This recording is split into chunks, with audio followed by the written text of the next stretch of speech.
Yes, absolutely. Okay, so I'm not gonna lie. Fang So Bright and Deadly might be the spiciest book I've ever written. It does involve a why choose romance, which is polyamory.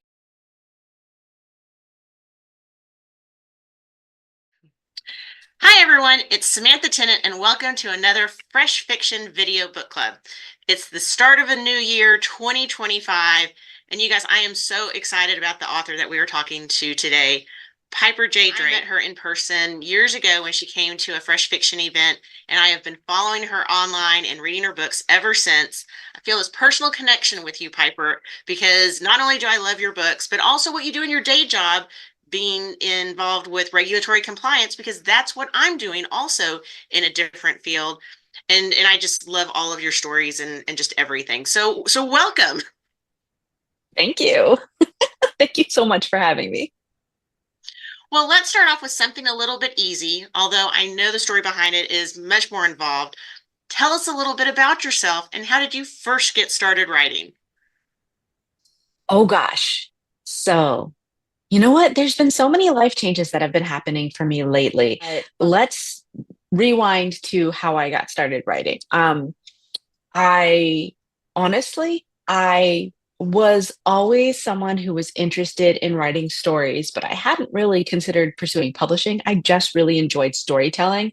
I was very much a science fiction and fantasy reader when I was young, and a really precocious reader. So I was reading well ahead of my age groups a lot. And that actually, you know, got me into telling stories, which I really loved, especially when I was like in my AP classes. And, I'm a little bit ADHD, so I don't do as well taking notes and focusing unless I'm doodling on something on the side, right? Like multitasking. And so I would doodle these characters and these stories on the side while I was taking my notes in my AP classes to try to help me focus. And I was, obviously in AP classes. So I was on the honors track and things like that. So it worked for me, right? But I didn't actually pursue publishing until after I had graduated, lived a little bit of the new adult life, got married, got divorced, and decided I really wanted to write happily ever afters for someone else's story because my story wasn't going so well at that time. And so I started pursuing publishing with some of the stories that I was writing. And because I came from science fiction and fantasy, what I found that I had a tendency to lean more into writing the paranormal romance or the urban fantasy.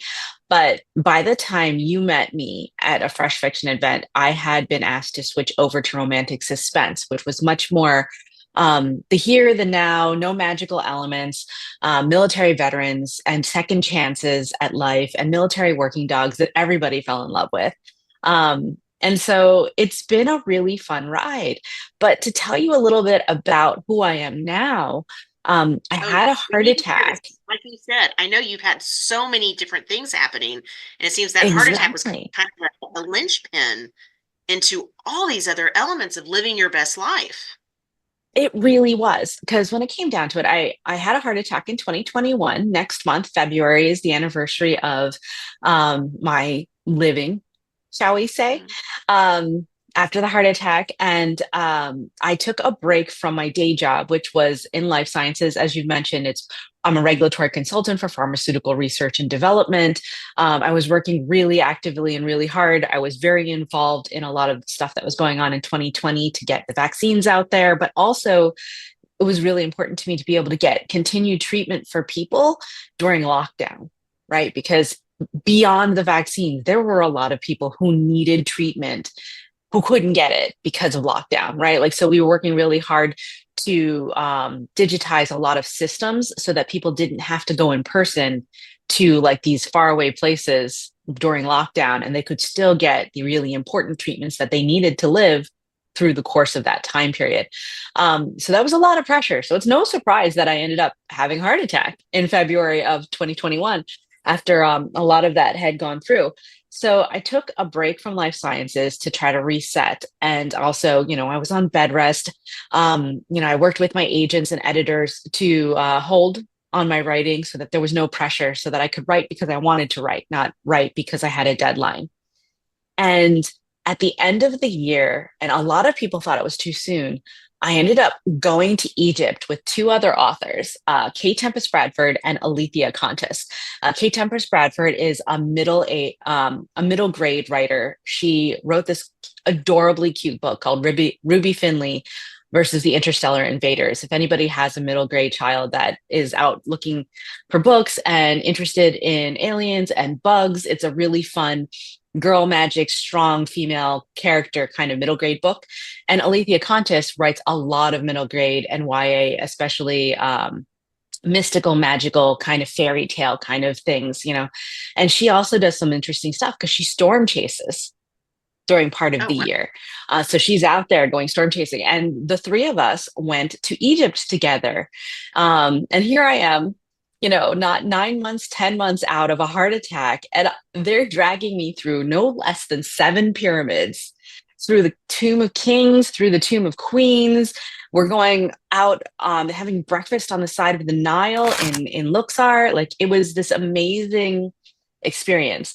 And a lot of the impressions and things that I learned historically going through the museums and the pyramids influenced and inspired stuff that happens in Fang So Bright and Deadly. So even though the main characters are very much Asian mythology characters, there's a heist in Fang So Bright and Deadly, and there's an amulet that's actually inspired by an amulet that was found in King Tutankhamun's tomb and the mystery around what kind of stone it is, right? Like, so the person I am right now, and what I was rediscovering was that the things that bring me joy are things like travel and food.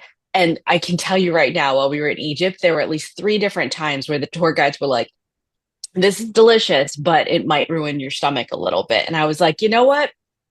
Thank you. I'm making an informed decision. I'm going to blow up my stomach because I want to taste this, right? Like, because it was just so much fun. And moving forward from that, I found that I returned to life sciences because I really missed being able to contribute. Especially, it's really important and passionate to me to contribute to getting treatments to people who need them, right? Sooner, faster, reduce those expensive review times, because a lot of treatments, especially for some patients who don't have time to wait for treatments to be approved, those are a lot of things that I specialize in, particularly in oncology and things like that. And then I also continued to write, which is how we launched the Mythwoven series with Wings Once Cursed and Bound, and then now Fang So Bright and Deadly. And most recently, and what you can see here is I'm in a slightly sunny place right now, is I'm based out of Seattle, but I have decided to establish a second home base in Bangkok, Thailand. And so right now it's 76 degrees outside, and I am in Bangkok saying hi to you all from here. So I'll be splitting my time between my primary home in Seattle and a portion of my time in Bangkok, Thailand, so that I can use that as kind of a home base to go and explore cool places like Singapore and Taiwan and Japan and Korea, and of course, Thailand. So a lot of who I am right now is exploring and establishing these things like digital nomad style, which seems really cool on, you know, when you're looking at influencers on YouTube and on Instagram. But the reality of it is also kind of an adventure. It takes a lot of courage, and it's been a real growing experience. So And I that's love who I am all right of now. that because I mean, there's so much that's going into that. I mean, I'm also getting ready. I'm going to Egypt myself in like next week. So I'm Oh, like, I'm so oh, excited for it's you. been a dream. It's been a dream. So I'm like, oh my gosh. And knowing how much that has inspired you, and with all of these other changes too, because I love that you're embracing what brings you joy. And so being able to do all of this traveling and how that particular Egyptian trip inspired you. And then with the Mythwoven series, which have found fascinating because I did not know a lot about Thai mythology. And so being able to visit these new worlds for me, but still kind of have the overlay of the world I know, because Mhm. going back to the first book in the series with the Wings Once Cursed and Bound, how you started off with the fairy tale essentially of the red shoes. I'm like, well, I wasn't expecting this when I first picked up the book, and because that to me had always been uh, a very Anglo uh, type Hmm. tale, and I was like, okay, where's she going with this? This is all very interesting, but getting the sense of that, visiting your heritage and bringing that mythology to a broader public, and again having that joy, and because it is a different style of writing that you did, but with all these, how do you balance it? So I mean, it's great to hear all of these things and it brings me joy that you're experiencing all these things, but this is a lot. I mean, because it's so, like I said, I'm getting ready to go on this trip, similar career with the regulatory compliance, and I love what I do, making sure our products are safe. How do you balance that? Now you're adding on even more travels, and having these dual bases, doing all that and still writing, day job, experiencing life. I mean, that's a lot to keep straight. It really, really is, and how do I balance it? I'm still figuring that out in a lot of ways. Um, I will say when it comes to writing stories, one of the things that I wanted for the Mythwoven series is for the people who used to read a lot of the original urban fantasy, right? Like Laurel K. Hamilton is one of the originals for urban fantasy. Um, Patricia Briggs is one of my absolute favorites with her Mercy Thompson series. I had first started reading Patricia Briggs when she wrote fantasy, like the C&M series and Hurog. And so when she started writing urban fantasy, I followed her. And this present time kind of contemporary setting that made everything very grounded and very familiar. But the idea that you could walk through the city or walk through the streets. Ilona Andrews has her Innkeeper Chronicle series, which is actually set in Texas, right? And it's a suburban area and a B&B in a suburban area. And the idea that you could walk down and one of your neighbors is a werewolf, right? And people just don't know was something that I really loved. And then to be able to introduce these mystical elements, whether it's an object of myth and magic or it's a supernatural person, was something that I really wanted to kind of insert elements of. And I guess you could say it's kind of like loving fusion cooking, right? Because you find a way to balance these different things from two different kinds of cuisines and they taste amazing together. And that's what I try to do with my books. And what I try to do with my life is I'm working on finding a way to kind of fall into kind of a dream routine, right? So there's oh gosh, I'm forgetting her name right now. She does heart breathings, which is heart breathings B90, and she does project management basically for writers. Sarah Cannon, that's who it is, Sarah Cannon. And I've been as part of my day job, I've been a project manager as well for quite a long time. But when it was like project management for writers, I decided to take her course because I really wanted some insight in that perspective. And one of the exercises she does in that is really great one for anybody who likes the planner life, where you're going to set up a day planner. And the exercise is like, what's your dream day? Like from the moment you wake up, what would be your dream day? Right. And I was like, I didn't take that exercise very seriously the first time I did the class. That was pre-heart attack.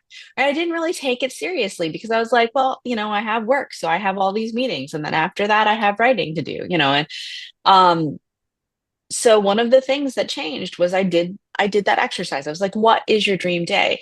And I realized one of the things that I really kind of enjoy is for life sciences, I work East Coast time, which in Bangkok, Thailand starts in the evening. It's about 12-hour spread. So I've started to create this routine for myself where I start life sciences work at 7 p.m. in the evening and I go till about 2 a.m. in the morning and then I go to sleep, right? I woke up early for all of you because normally I would go to stay asleep until about 10 a.m. And then I would get up, and there's a cute little dog cafe across from where my condo is here in Bangkok. And it's adorable because they have really good pastries, they have really good coffee, and they have little adorable, two adorable Shiba Inus that come sit with you on the bench and like you hang out and you have breakfast. And sometimes I'll take my writing laptop there and I'll start writing in that little dog cafe. Or sometimes I'll take my writing laptop to a different cafe someplace else. Right. And I try to spend like an hour or two out and about writing. And the cafe game here in Bangkok is really strong. Like there's a lot of really cute cafes with tasty tea. If you're a tea drinker, I'm very much a tea drinker, or really good coffee. Um, Surprisingly so. And my primary home is in Seattle, so I know coffee. I do know coffee. And so the coffee game here in Bangkok is really quite good as well. I won't say the same for like outside of the city because, you know, you don't have as much stuff, but the cafe game here is really good where there's a lot of places where you can go, have a cup, maybe have a snack. The pastry game here is very French influenced. So if you're a person who loves a good croissant or a pain au chocolat or like those, like any of those flaky fun pastries, cafe game here is really, really good. Um, and also, there's a lot of animal cafes. There's corgi cafes, there's Shiba cafes where you can go and you can have a little snack and you can play with somebody else's dog. I personally also have a corgi. He's currently in Seattle, but we are planning to bring him here to Bangkok. He just hasn't come yet with his dad. So Corbin will be joining us here in Bangkok. And there's this really cool dog cafe called Purex Garden that has a pool for physical therapy because Corbin is getting on in years. So we'll start pool physical therapy with him soon. Um, and so the idea for my perfect day was that I'd spend a couple of hours writing, and then around lunchtime, I'd hit a street food vendor because Bangkok is really amazing for street food. And in fact, I think the US doesn't do fast food, street food the way that a lot of the rest of the world does.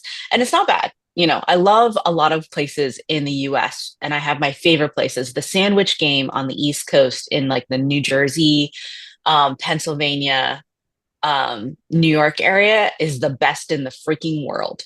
I will say this right now because having grown up in South Jersey, I'm very much about the bread and really good sandwiches, right? Like even Seattle doesn't do sandwiches as well as Jersey does, and Pennsylvania, Philadelphia. Boston has some really amazing lobster, some really amazing chowders, right? Like so, I love food in a lot of different places, and I will say that street food in Bangkok. One of the cool things about it is that it is actually so affordable and so good quality. It makes more sense to just purchase street food, and it's actually less expensive from a budget perspective than stocking your pantry to cook at home. It's actually more Okay. expensive to keep up fresh groceries and all of the pantry items that you need to cook than it is to just stop by that street food vendor and pick up like a serving of you know, a dish, right? Like noodles with certain kinds of meat and vegetables on it. You know, and so lunchtime for me is really easy because I'll stop at a street food vendor and what looks good and order that. And I'll either get it to eat right there at a cute little table, or I'll just bring it and they'll pack it into in little baggies separate so stuff doesn't get soggy. And you'll take it home and then you'll plate it there and you'll eat it here. Um, and one of the other things I love, and this is true of a lot of convenience stores in Asia, not just Thailand, but Japan is really famous for the amazing convenience stores. Korea is getting up there too, is that they have really good, not processed, fresh made convenience store food, like sandwiches, for example. And they're actually starting to see commercials in the US for Japanese style convenience store sandwiches. And friends, you can try them out, but they're not as good as in Japan because they, first of all, they don't use the same kind of bread. And the second of all, they don't use the same kind of fillings. But the idea is getting there. So that kind of quality food that's not too expensive, but very accessible for the working person. So you can just drop in, grab it, and then go is really improving. across the world. And, here in Thailand, you can walk into what we call Seven, which is 7-Eleven. You know, as a Jersey girl, I was really much more familiar with Wawa, but like 7-Eleven's a thing. So Seven, and you can get sandwiches. You can get like a ready to go, and they'll heat it up for you kind of dish with rice and vegetables and meat, like depending on what kinds of dishes they are. You can get a whole lot of things, and they're actually just put together that morning and packaged. They're not processed. And you can get fresh fruit. You can get some bananas. You can get oranges. You can get mangoes and pineapple. And so you can have a really balanced meal really inexpensively, like literally only $1 or $2, right? And Wow. that's fast food. Whereas in the US, especially in Seattle, anybody's ever tried to stop at a fast food place, whether it's Subway, whether it's McDonald's, whether it's like any of the fast food places, it's it's getting up there, right? Like you can't get away from like you can get, a value meal and you're still dropping $20 in downtown Seattle. And that's rough. That's really rough. And is it that good for you? Right? Like a lot of times people love fast food, but if they're on a health kick, they're not going to choose fast food. And we talk about in the US particularly that there are sometimes what do they call them? Urban deserts where it's really Oh, hard to yes. get like Yeah. fresh fruit, right? So I have a real appreciation for the way that street food culture in a lot of different places, like Egypt has a street food culture too.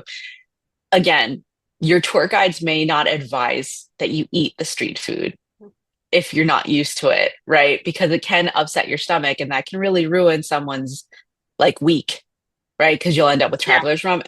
And they have this really interesting medication called mummy tummy that's not approved in the US. You will not find it in the US, but it is approved in Europe and the Middle East. And it is actually kind of like it works kind of like Pepto-Bismol or Imodium MD. It's just not a medication that you find in the US. And the packaging is funny because they lean into the fact that they're Egypt, right? Like, so it's called mummy tummy to kind of fix that situation. But I'm personally pretty used to the street food in Thailand and also kind of getting good at looking at the vendors and seeing like what vendors are preparing stuff fresh and clean and to order, right? Yeah. Um, and that's the cool thing about it. And so like my day is this thing that perfect day of like getting up at 10, going to write for a couple of hours in an awesome cafe, stopping for a quick lunch, and then having a couple of hours to actually do um like run errands, whatever those Mhm. errands might be. Like I might have to go stop at a cleaner, I might have to go do some paperwork, I might have to um, go stop in at a medical clinic because I have a lot of medical challenges that I have to keep up to date on, and that requires stopping in at doctors very often. I might, have planned to go pick something up at a store or, just not having to carve time out of my work and then home schedule to do errands, but that just knowing that there's a portion of my day that is just for errands. And if I don't have any Right. errands to run, bonus time to write. And then I come home and I take maybe an hour and a half nap because I sleep biphasic. Mhm. And biphasic means that you split your sleep time instead of one big chunk, you split your sleep time into two pieces. And my biphasic sleep time is like about 6.5 hours in the morning and then 1.5 hours in the evening. So around 4:35, I'll take an hour and a half nap. I'll wake up. I'll have a little bit of dinner, again, street food probably. Um, and we have an app here called Grab, which is very similar to like Grubhub or Instacart. Uh-huh. But Grab, usually they go around on motorcycles. So they're actually quite quick. And again, like we're talking about, a $5 dinner, even with tip, so it's very affordable for me to just do a Grab order and they bring dinner. And then I start my life sciences work remote from my condo from 7 p.m. on, and I could do this like someplace else, but, stuff shuts down and I don't want to be out in the city while I'm in the middle of working life sciences stuff. So I have a tendency to do that here at my condo in like a little work nook that I created for myself. And that's like a perfect day because I have little chunks of time to kind of be present and do something I really enjoy doing. Right. And I have the ability to really lean into the fact that I love food, right? And I will say like Seattle, when I am in Seattle, Seattle's an amazing foodie city. Really, really got a good food game going on, right? And Bangkok also amazing for foodie. So I will say that any place that I tend to visit, it's about the food, really. Egypt has a really an amazing foodie game as well. So I hope that you enjoy that. But yeah, that's how I balance it is like I try to find time to be present in it, Because in the that's the different other things thing I'm I, interested I in. noticed with you and seeing some of your posts on social media too. And I'm surprised at all of the fast food elements and from the cafes, because to me it also seems like you're very conscious about things and or not conscious, maybe conscious decisions in what you're doing. So I see when you're preparing food and it's like, okay, I was in the mood for this type of comfort food, and you're talking about, this particular type of dish, and I don't care if anybody likes it or not, it makes me feel better, so this is what I'm going to have. And you had it also recently where, and again, it's just one of those like where you were out, and I don't know if you were out with your partner or if you were out with friends. I don't remember, but you were taking just some photos around, and you're like, I don't care if you like it or not. I like this dress. I feel nice in this dress, and I'm going to take a cute picture in this dress. So just kind of screw all of y'all if you don't like it. But again, I think it's you're just being so conscious and in the moment. So this concept of what is your perfect day, I think that leads into all of this and what I'm seeing from the outside looking in, and where I'm like, okay, now how do I uh, mimic this in a way, and take some of these lessons? It's like you just seem so conscious in it. It's like, this is what I want to do. I want to bring joy and do what I like in these different boundaries of where I'm working and spending my time.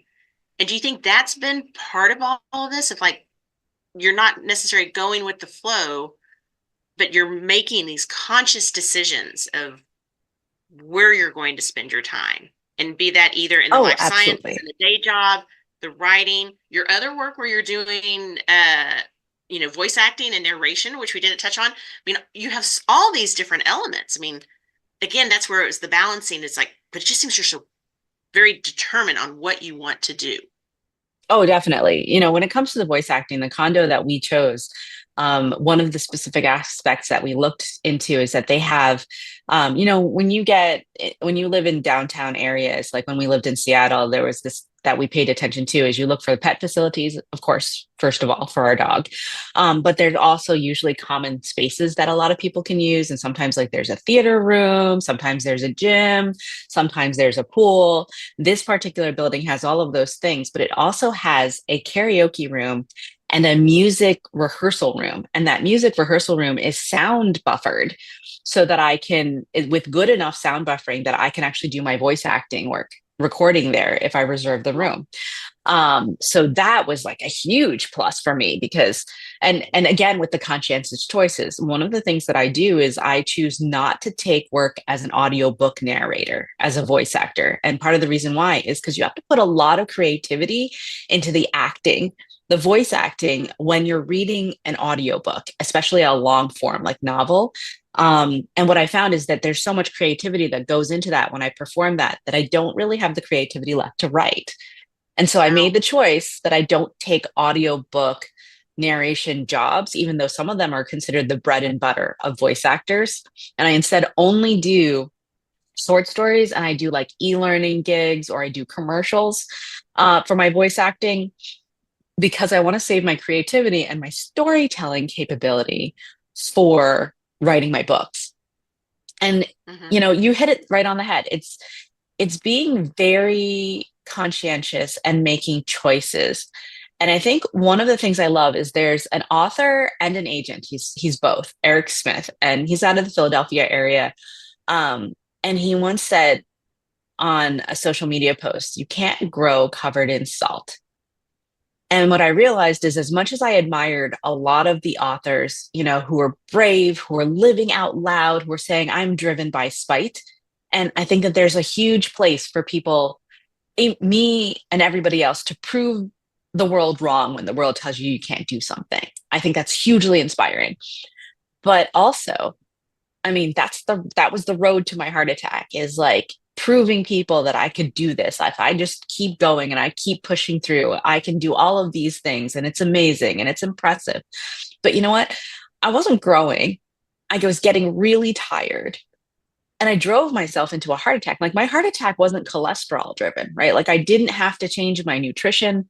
I didn't have to change any of that. Like I had no calcification in my arteries. My heart attack was actually stress driven. Wow. And my blood pressure had driven up to a point where my heart, actually, the left ventricle expanded into a shape that's called what's Takotsubo syndrome. And it's derived from a Japanese term, takotsubo. And takotsubo is a type of pot that Japanese fishermen used to historically use to catch octopi. And it's a certain shape, right? And the reason why they call it takotsubo syndrome is when your heart stops, it's because the left ventricle opened up. And when you take the x-ray of that and put it side by side with the pot, it looked just like a takotsubo pot. Um, and fortunately, that's probably the best kind of heart attack I could have ever had because it was the least amount of damage. I didn't have calcification. We didn't have to worry. We did put me on some cholesterol reduction medication just in case, even though I didn't have any calcification for a little while, but mostly we focused on my blood pressure and being really conscientious and listening to my body because I'd realized I'd been having heart palpitations for quite a long time. I'd had blood pressure problems. So I needed to be more conscientious about what's stressing me out and what is good stress, because there is good stress out there, right? And what is bad stress? Good stress is like when I'm running around with my nephews and we're having a good time and maybe my heart rate's up, but we're playing laser tag together and there's a lot of joy and laughing and that's where your heart rate gets up. And that's good stress because you're also getting a lot of feel good out of it, right? And you get a lot of energy out of it. And I am up in years. Like a lot of people might look at me and say, "Oh gosh, you're so young to have had a heart attack." But I am 48 years old. So I have lived at least midlife. Like we're in middle life right now, right? Middle life. So a lot of people think that I'm a lot younger than I am. Um, but then there's bad stress. There's the kind of heart rate pickup and frustration when you're gritting your teeth because somebody said something and you decide out of spite you're going to prove them wrong and you just clench and everything's clenching. And I learned that, yeah, I admire people who are driven by spite. And I think that what they accomplish is amazing. And I also know that that is going to kill me if I do it. So I made choices that are more about like, how can I still accomplish the things that I accomplish? But the reason why I'm doing it is because I'm growing or because it makes me happy or because it gives me energy back. Right. And that's the only reason why I returned to life sciences, honestly, was because a colleague of mine pinged me and was like, "Hey, I have this cool project. It's a disruptive technology for getting approvals, reducing the approval time globally for medications that people need by as much as years. That it Oh, can wow. reduce the approval time down from 3 to 5 years down to 3 to 5 months. It could. Can you come and work on this project?" And I was like, wow, that's pretty cool. That's a pretty inspiring project.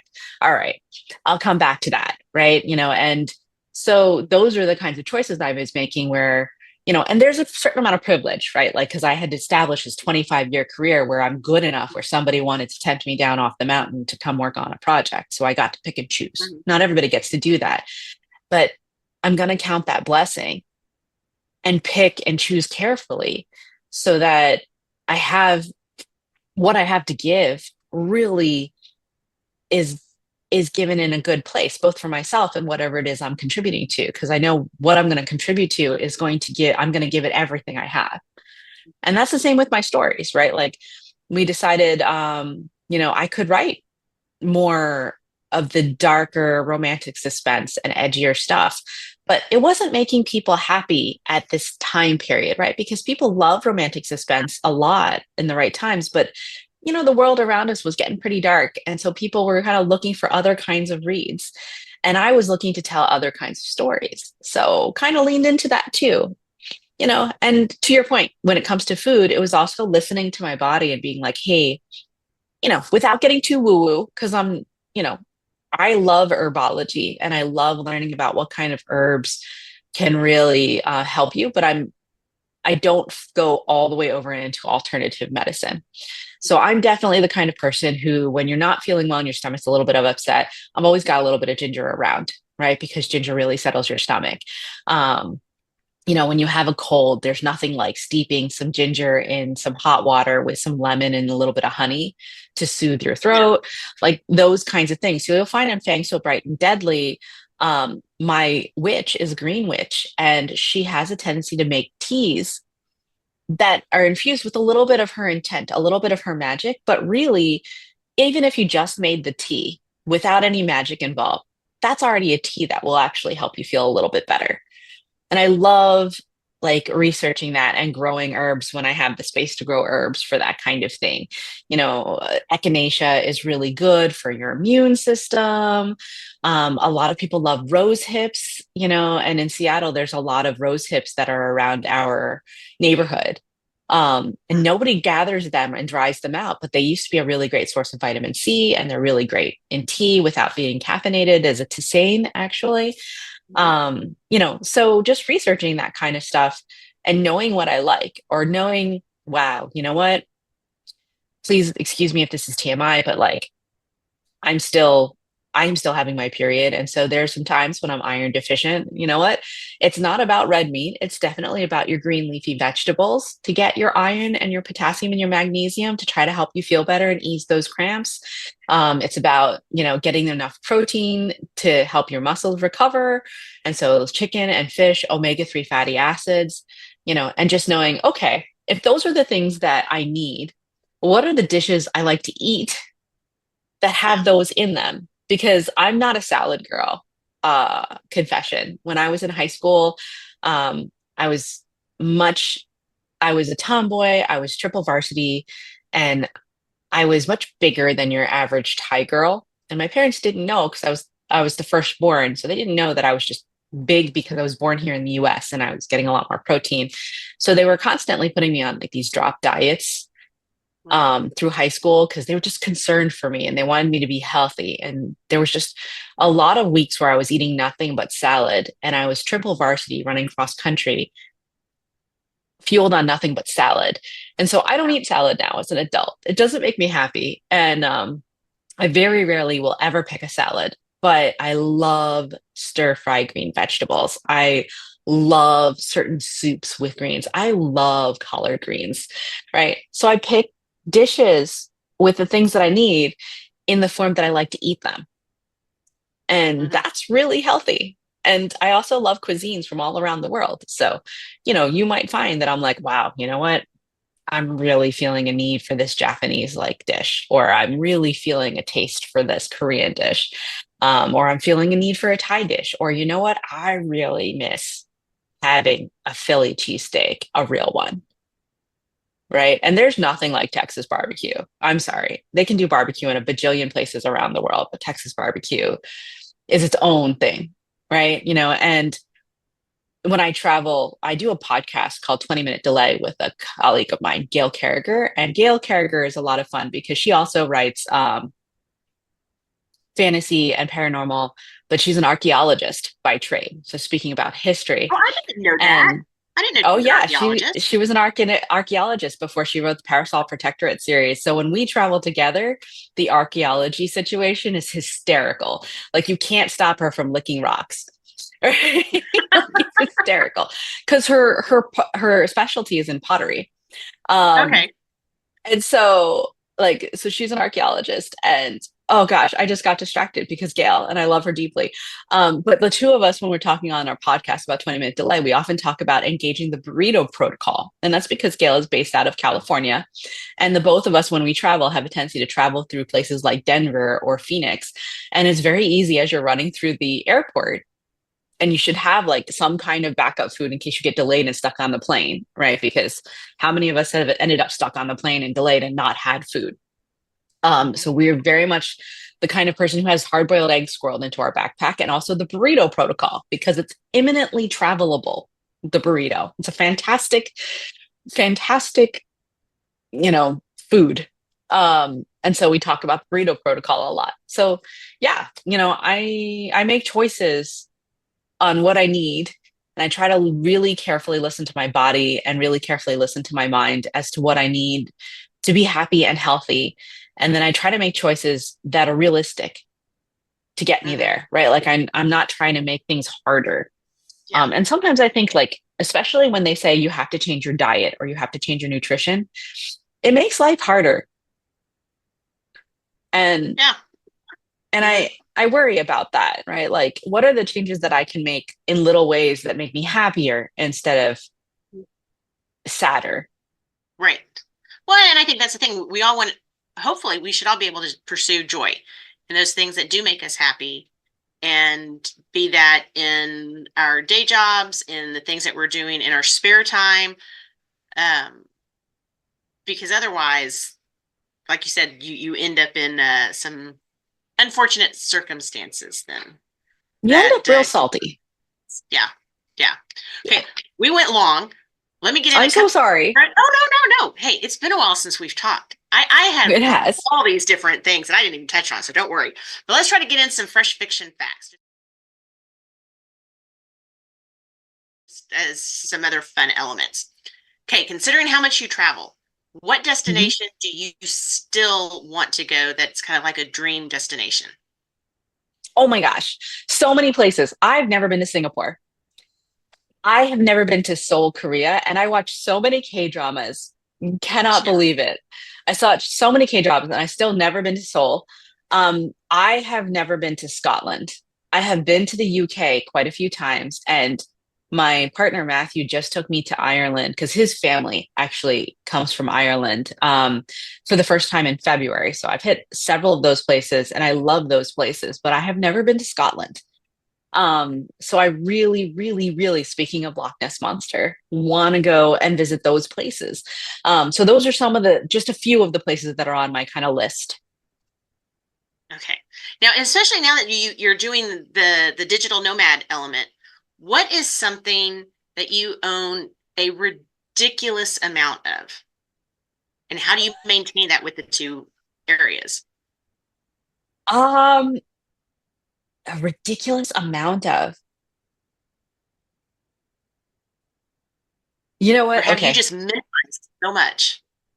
I I will say this. I have been doubling down on my skincare game because, like I said, I'm hitting midlife, right? I love that people say, Piper, you look way younger than you are. I'm like, why? Thank you. I would like to maintain that. So I am doubling down hardcore on the skincare life, right? And because I travel, I also pass through duty free in a lot of different airports where it's significantly less expensive to pay for that skincare Oh, yes. than if I just order it.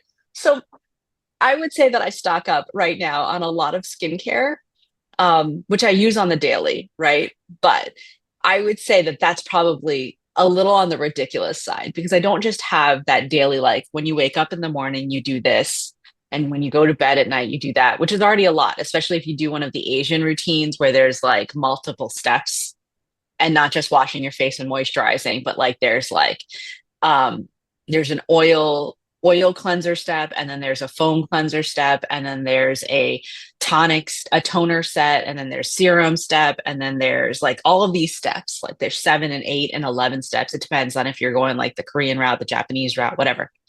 Right. Like so there's all of those items, and you have different ones for the morning versus the evening, right?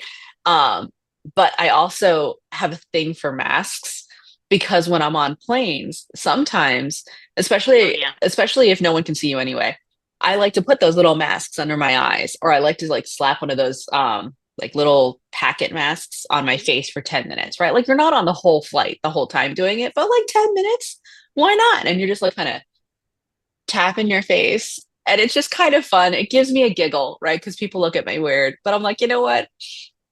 So I have a ridiculous number of cute little masks. They come in various quote unquote flavors, right? Like, so there's a strawberry one for like brightness, and there's blueberry. The snail ones got mentioned in Crazy Rich Asians, the movie. Oh, yeah. Um, I'm not gonna lie, the snail ones work, but they're not my choice because snails. But like the ginseng ones or the ginger ones or the peach ones, some of them smell great. And they're just these light little cloth masks that you put on your face, and then you come out of that feeling good. Like I will say the last time I was in Denver, it saved me overnight because those hotel rooms get real dry in Denver. Right. Yeah. Yeah. So like just having an extra mask to be like, yo, 10 minutes, yay. So I have a ridiculous number of skincare products that I travel with, both from a regimen standpoint and also like this is the moment to spoil myself and like run around Okay. my hotel room ridiculously with a wacky mask on my face or like a little ball that I drop in the bathtub to soak my feet because oh my gosh, I was walking so far, right? And like Yeah. they're all consumables and they're super cheap to get at the duty-free airports. What is your most dog-eared book or the novel that you can novel or reference book that you continually go back to? Oh gosh, I will say that probably my most like spine broken. I don't dog ear personally, but like spine broken, loved, used book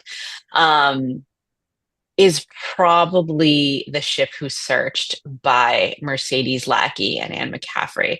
Um, it's a space opera-y kind of book, but I just loved Hypatia, who was named after a librarian of Alexandria, and this kind of sci-fi, little touch of romance.